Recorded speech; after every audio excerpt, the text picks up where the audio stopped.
పార్లమెంట్లో doctor BR అంబేద్కర్పై కేంద్ర మంత్రి అమిత్ షా చేసిన అనుచిత వ్యాఖ్యలను ఖండిస్తూ బహుజన్ సమాజ్ పార్టీ నాయకులు నిరసన కార్యక్రమాన్ని నిర్వహించారు.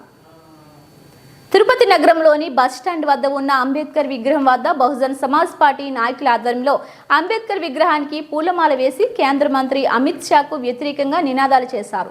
ఈ సందర్భంగా బహుజన్ సమాజ్ పార్టీ రాష్ట్ర కార్యదర్శి ప్రభాకర్ మాట్లాడుతూ ప్రపంచ ప్రఖ్యాతులుగాంచిన డాక్టర్ బిఆర్ అంబేద్కర్పై అనుచిత వ్యాఖ్యలు చేసిన అమిత్ షాను మంత్రి పదవి నుంచి బర్తరఫ్ చేసి అరెస్ట్ చేయాలని డిమాండ్ చేశారు. ఈ కార్యక్రమంలో వేణుగోపాల్ రాజు, జయచంద్ర, కేశవులు, ఇతర నాయకులు, కార్యకర్తలు, మహిళలు పాల్గొన్నారు.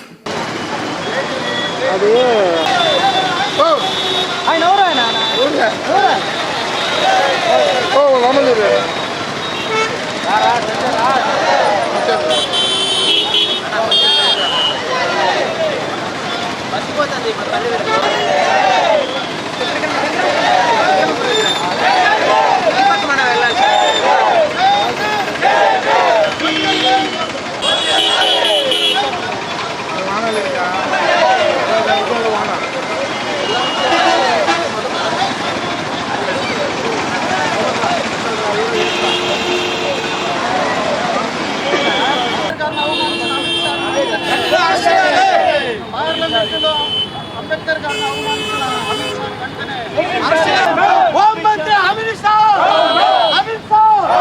Down down Amit Shah home మంత్రితో పనికి రావు, రాజీనామా చేయాలి, హోం మంత్రితో పనికి రావు.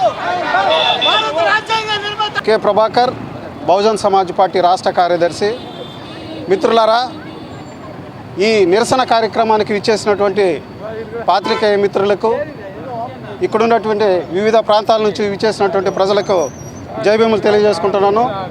అయితే ప్రపంచ మేధావైనటువంటి బాబాసాహెబ్ డాక్టర్ బిఆర్ అంబేద్కర్ని ప్రపంచ దేశాలంతా చాలా మేధావి, ఆయన గొప్పతనాన్ని కొనియాడుతూ ఉంటే అమెరికా ప్రపంచానికే పెద్దన్న అనేటువంటి అమెరికానే బాబాసాహెబ్ డాక్టర్ బిఆర్ అంబేద్కర్ గారి జ్ఞానం ముందు మేము కూడా తల వంచాల్సిందే, అన్ని దేశాలు కూడా మా ముందు తల వంచితే మేము బాబాసాహెబ్ డాక్టర్ బిఆర్ అంబేద్కర్ జ్ఞానం ముందు మేము తలదించుకుంటున్నాము అని గొప్పగా ప్రకటించినటువంటి ఒబామా గతంలో చూసాం మనం.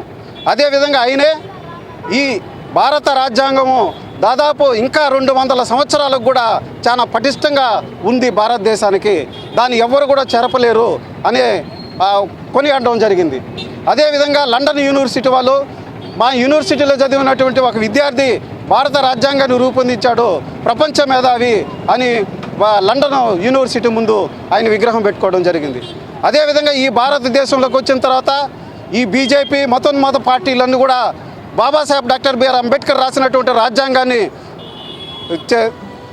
చెరిపేయాలని, ఆ రాజ్యాంగాన్ని తొలగించి మనుధర్మ శాస్త్రాన్ని తీసుకురావాలని కుటిల ప్రయత్నాన్ని చేస్తున్న ప్రయత్నంలో, అదే క్రమంలో కేంద్ర హోంమంత్రి అయినటువంటి అమిత్ షా బాబాసాహెబ్ డాక్టర్ బిఆర్ అంబేద్కర్ని రాజ్యసభలో ఆయన వ్యంగ్యంగా మాట్లాడడం చాలా బాధాకరమైన విషయం.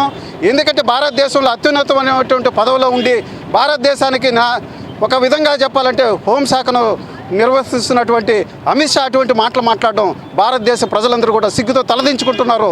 ఇటువంటి ప్రభుత్వాన్ని మనం ఎన్నుకునింది, ఇటువంటి నాయకత్వం మనకు వహించేది, ఇటువంటి పార్టీలా ఈరోజు భారతదేశాన్ని పరిపాలిస్తున్నది అని చాలా బాధపడుతూ ఉన్నారు, విచారిస్తూ ఉన్నారు. మేధావులందరూ కూడా చాలా దాన్ని ఖండిస్తూ ఉన్నారు. అయితే మాత్రం అమిత్ షా మాట్లాడిన మాటలకు భారతదేశంలో ఒక కదలిక వచ్చింది. ఆ కదలికతోనే నీ ప్రభుత్వాన్ని కూల్చేస్తామని బహుజన్ సమాజ్ పార్టీ తరఫున హెచ్చరిస్తున్నాము. ఎందుకంటే ఇక్కడ ఉన్నటువంటి ముఖ్యమంత్రి చంద్రబాబు నాయుడు, ఇక్కడ ఉన్నటువంటి ఇంకొక ఉప ముఖ్యమంత్రి పవన్ కళ్యాణ్ గారు, మీరు ఇక్కడ ఉన్నటువంటి ఇంకొక వైఎస్ఆర్సీపీ నాయకుడు జగన్మోహన్ రెడ్డి గారు, వీళ్ళందరూ కూడా మనువాద పార్టీ అయినటువంటి బీజేపీకి తొత్తులుగా ఉన్నారు. ప్రజాస్వామ్యబద్ధంగా వీళ్ళందరూ కూడా నడుచుకోవడం లేదు అనేది ఈ ప్రజలు గ్రహిస్తూ ఉన్నారు, ప్రజలు ఆలోచిస్తూ ఉన్నారు. కాబట్టి బహుజన్ సమాజ్ పార్టీ దీన్ని చాలా తీవ్రంగా ఖండిస్తూ ఉంది. అందులో ఈరోజు భారతదేశం మొత్తం కూడా అన్ని జిల్లా కేంద్రాల్లో బహుజన్ సమాజ్ పార్టీ బెహంకుమారి మాయావతి గారి ఆదేశాల మేరకు అన్ని జిల్లాలో జరగడం జరిగింది. అదేవిధంగా ఈ రాష్ట్రంలో పరంజ్యోతి గారి నాయకత్వంలో అన్ని జిల్లాల్లో కూడా ఈ చాలా పటిష్టంగా జరుగుతూ ఉంది. అదేవిధంగా ఈ ధర్నా కార్యక్రమం అయిపోయిన తర్వాత కలెక్టర్ గారు కలుస్తాము. కలెక్టర్ గారి ద్వారా రాష్ట్రపతికి మెమోండర్ ఇవ్వడం జరుగుతుంది. కాబట్టి మీరందరూ కూడా వచ్చి దీన్ని విజయవంతం చేస్తున్న దానికి మీకందరూ కూడా జై భీములు తెలియజేసుకుంటూ ధన్యవాదాలు తెలుపుకుంటాను.